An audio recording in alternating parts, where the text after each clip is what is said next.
All right, good morning. So at this time, we will be going over the SAT with calculator section. Again, I picked out the problems that I found like are the lowest scored upon where I think we could have had a better chances. Again, you have all the solutions, and if you need to, there will be a video posted that has all of the worked out solutions too. But I'm going to specifically go over the ones I think are most commonly missed.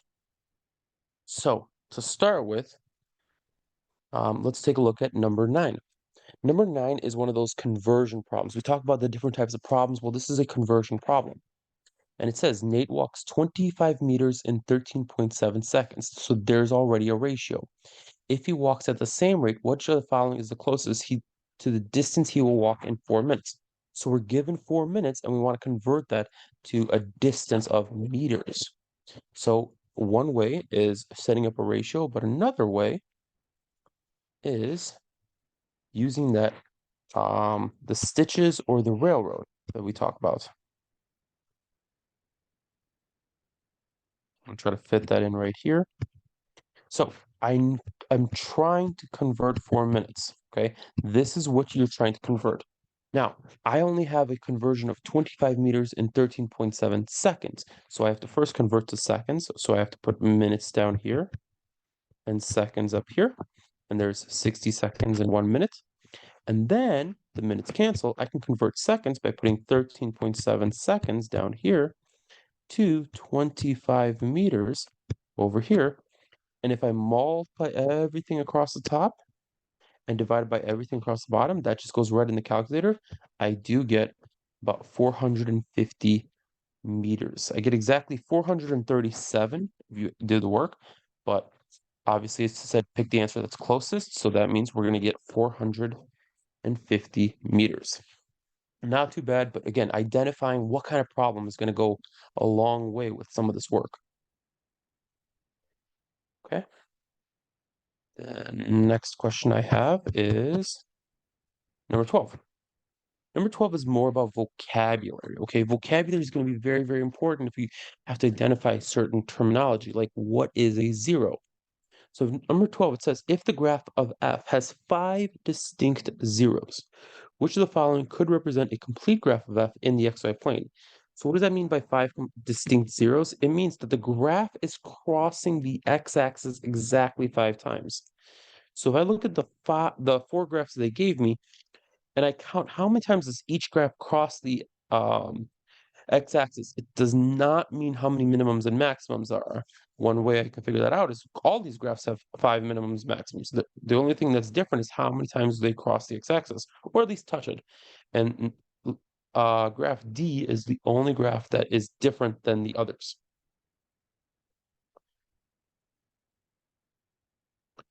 The next problem I want to take a look at is number 12. Okay, parabola basics. So it says graphs of the functions f and g are shown in the xy plane above. For which of the following values of x does f of x plus g of x equal 0? So that means if I add the two values, they will equal 0, which means they will basically cancel out. Now, it is very easy to try to start looking at the graph and looking for, okay, what happens at this point? What happens at this point? But remember, this is still a multiple choice test, at least for about 85% of the questions. So I have different options. I can test -3, -2, and -1, and 0. And when I see something like f of x and g of x, all I'm talking about are the y values. So what's the y value of f of x at -3? Well, you can see if I go to this graph and I go to -3, so that would be 1, 2, 3. I have this point and this point. So you can see it crosses at -1. So I have -1 minus, and I wrote -0.5, but I know it's two negatives. They're not equaling 0. But if I do go to the next point, which is -2, so -2 is right here, and I go, okay, here I have -2, and here I have +2, and if I add those together, then you can see, sorry, my screen's just, I think, frozen. There you go. Then you can see I get -2 plus 2 equals 0. So remember, the answers are sometimes given to you. You can use those to guide yourself which one to select. Okay. The next question I have for you guys is number 22. The sum of three numbers is 855. Okay, so I don't know anything about those three numbers, but I know some of those three numbers is 855. So x plus y plus z is equal to 855. One of the numbers, x, is 50% more. So we've talked about percent change, guys.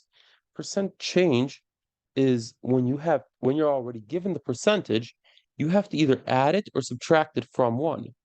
So because it's 50% more, you have to add it on top of one. So that's why you can see I actually put 1.5 times y plus z. And that why did I do y plus z? Because it's the sum of the other two numbers. X is 50% more, 1.5, the sum of the other two numbers, y plus z. Now, the question is, what is the value of x? So if I want to solve for x, I have to figure out, like, you know, what can I do here? So there's many options.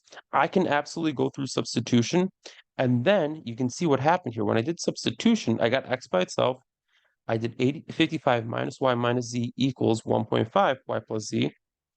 And then I was able to figure out what y plus z is equal to. I wasn't able to just solve for y or just solve for z, but I was able to solve for y plus z together by doing some factoring. And then I got that equals 342. And then if I plug that originally back in, then I know I get 513.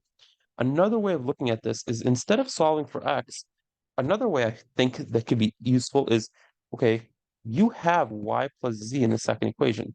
So what I'm going to do is I'm going to do y plus z, that's weird, y plus z is equal to 855 minus x. Rather than getting rid of the x, let's keep the x, but let's get rid of the other two variables. If I plug this in for this, because that's what y plus z is, right? Y plus z is the quantity, 855 minus x. Then I get x is equal to 1.5 times 855 minus x. And if I distribute, I have a calculator available to me, and solve for x, I will get the same answer, and that is 513.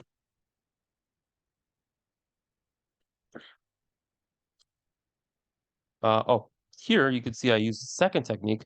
Again, kind of going back to that whole idea of, again, one of the answers is right in front of you. So since one of the answers is right in front of you, I'm going to take the answers 570, 513, 214, and 155 and plug in for the value of x and see if I have the two equations match. Okay, it's very difficult to solve two equations with three variables. But if they already gave me the answer, I can kind of work through that. So remember, if you get stuck, maybe one of the answers can tell you what to do.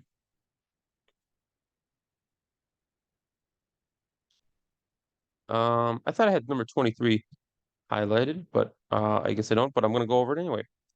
So the angles shown above are acute and sine of A equals cosine of B. Now, for all my pre-calc students, okay, the only time sine and cosine are the same is if the two angles add up to 90 degrees. So like sine of 45 and cosine of 45. 45 plus 45 is 90. Sine of 30 and cosine of 60, okay, 30 plus 60, those equal 90. Those are going to be giving you the same. So that is a big hint right there, which is not given at all.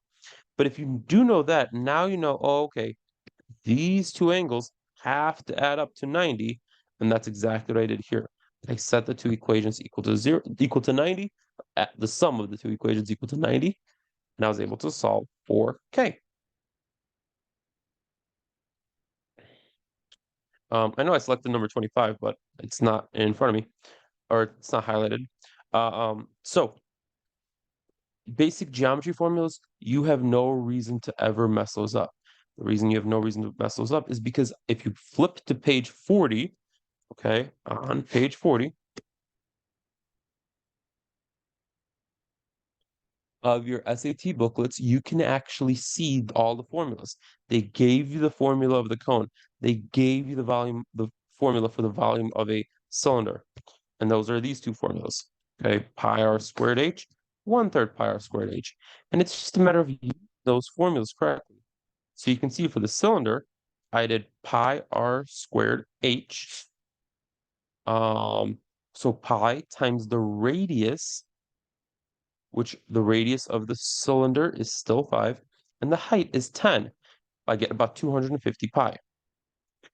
And then if I do the volume of the cone, well, that's 1/3 pi r squared h. And again, it's just the calculator that's doing all the work. 1/3 pi times 5 squared times 5, you get about 42 pi, but you need two of these because I have two cones, one on top and one on bottom. And if you add those up, you get about 1047, which is the correct answer. Just an FYI, be careful about some of those answers. If you just get A, that is just the sum of the two cylinders. B is just sorry, A is just the two cones. B is just the cylinder. C is the cylinder plus one of the cones. And finally, D is actually the cylinder with both the cones. So making sure you don't make one of those common mistakes and fall under their tricks.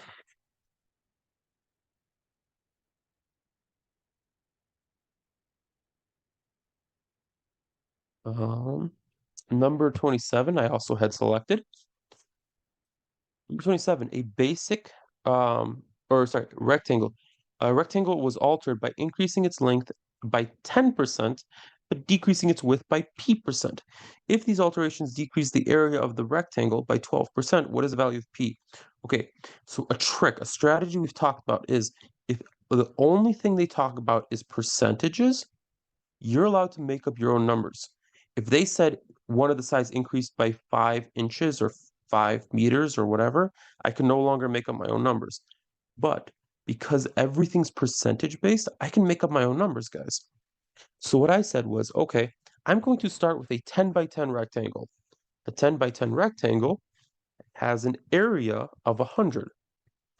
If one length was increased by 10%, then 1.1 times 10 is 11. So it increased by 10%. 10% of 10 is 1. Add that on top, it goes up to 11. But I decreased its other one by p%. So I don't know what I decreased it exactly by. But I do know that overall, the area of the rectangle decreased by 12%.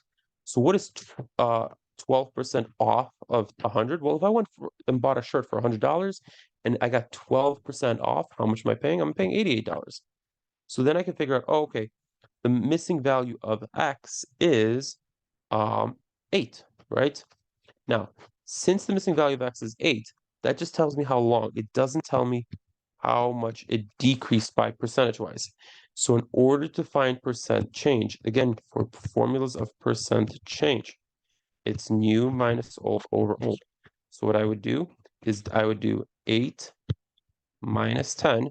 The new is 8, the old was 10, but then divided by 10. So it's negative 2 over 10, which equals negative 0.2. And negative 0.2 is a loss of 20%. Okay, so that's why the answer is 20. And again, answers are there. You can also test those answers. Okay, which one makes the most amount of sense? Well, if I go from 10 to 8, I'm losing 20%. For 28, in planning maintenance for a city's infrastructure, a civil engineer estimates that starting from the present, the population of the city will decrease by 10% every year. Again, decrease by 10%. Well, what does that mean? It means you're only holding on to 90%. That's why B is a bait answer. You don't want to fall for that. So it's definitely not A and definitely not B. So now you know you're holding on to 90%. But since that only occurs every 20 years, it'll take 20 years for that to have an effect. So if I plug in 20 into here, you can see then I reach a change of 90%. Otherwise, I would have this equation for C operates every year. So if anything happens every 20 years, it's like per 20, and per does mean to divide by. Okay. So that's why the answer is a D on that one.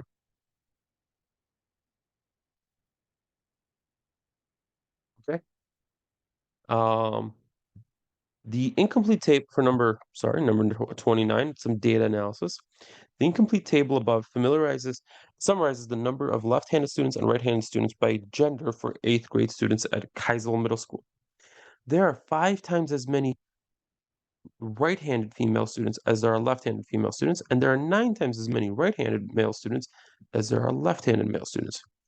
If there's a total of 18 left-handed students and 122 right-handed students in the school, which of the following is the closest probability to the right-handed student selected at random is female?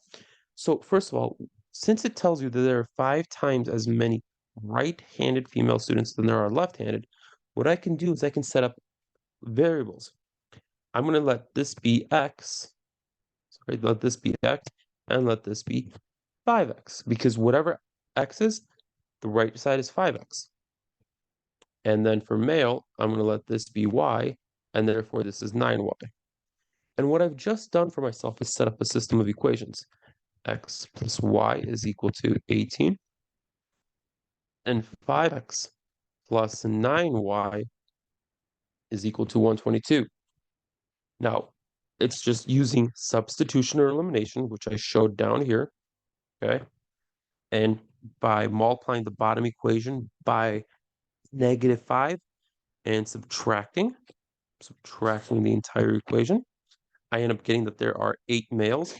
That lets me fill out all the values. If there's 8 males, well, then I know that the table ends up looking like this: 8 and 10 and 50 and 72. Now, what's really important is making sure I answer their question. A, T, Q. It says, which of the following is the closest probability that a right-handed student selected at random is female? So of only the right-handed students, so I'm only caring about the right-handed students. So out of 122, how many of those are female? Well, the 50 models that number. So that's why the correct answer ends up being about 0.410.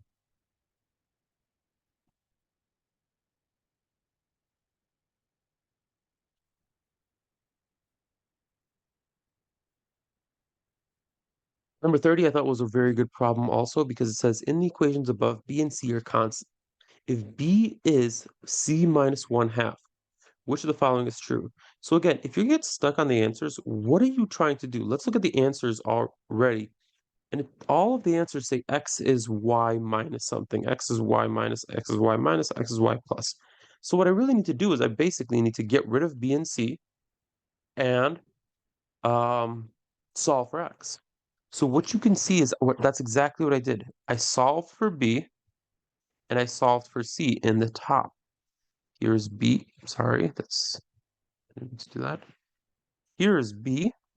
B is 2x minus 7 because I subtracted the 3 over. Here is C. It's 2y minus 7 because again I subtracted the 3y over. And I wrote that equation. B is equal to, which is this, C minus 0.5. And if I clean that up, I get 2x equals 2y minus 0.5.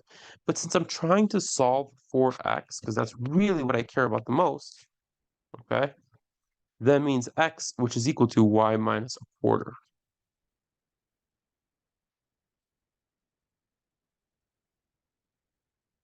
Oh, really quickly, for number 31, one thing that I saw on a lot of people, because this was the show your work one, tickets for a school talent show cost $2 for students and $3 for adults. If Chris spends at least $11, at least means greater than or equal to, okay? And no more than 14. So I spend 14, but no more than that on X student tickets, but one adult ticket. So it already told me I'm spending one adult ticket, which is $3. What is one possible value for X? So I set up this inequality, and then I can basically solve for X by subtracting 3 and dividing by 2, and I am getting 4 to 5.5, but really, you get to pick one. You are allowed to pick an answer that's kind of one of two answers. because it says what is one possible value. That's why.